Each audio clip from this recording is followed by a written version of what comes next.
In today's video, I'm going to teach you how to enter retail sales in Xero. To get started, open Xero and sign in to your account so you can access your dashboard. Once you are on the main screen, look to the top right corner and click the plus icon. This is the quick add menu, and it gives you fast access to common transaction types. From the menu that appears, select Receive Money. This is the option you will use when you are recording incoming sales that have already been received into your business. Next, choose the bank account or clearing account where the funds were deposited. This part is important because it determines where the sale is recorded in your books, depending on how your business handles retail payments. This could be your main business bank account, a cash clearing account, or a card clearing account.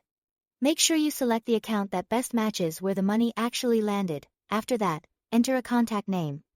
For retail sales, this is often a general contact, rather than an individual customer, so something like retail customer or daily takings works well.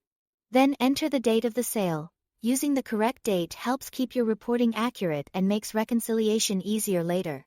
If needed, add a reference number. This can be helpful for tracking and organization, especially if you are working from a daily summary, a register report, or a receipt batch.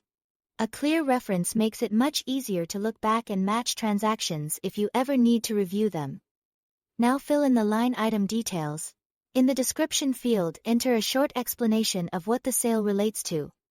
Then add the quantity and the unit price. After that, choose the correct account, which is usually your sales revenue account. This step ensures the income is posted to the right place in your chart of accounts, so your financial reports stay clean and accurate.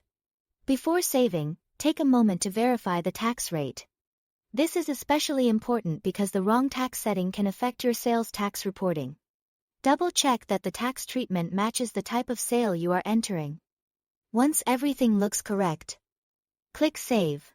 Your retail sale will now be recorded in Xero. That's all there is to it. Thanks for watching.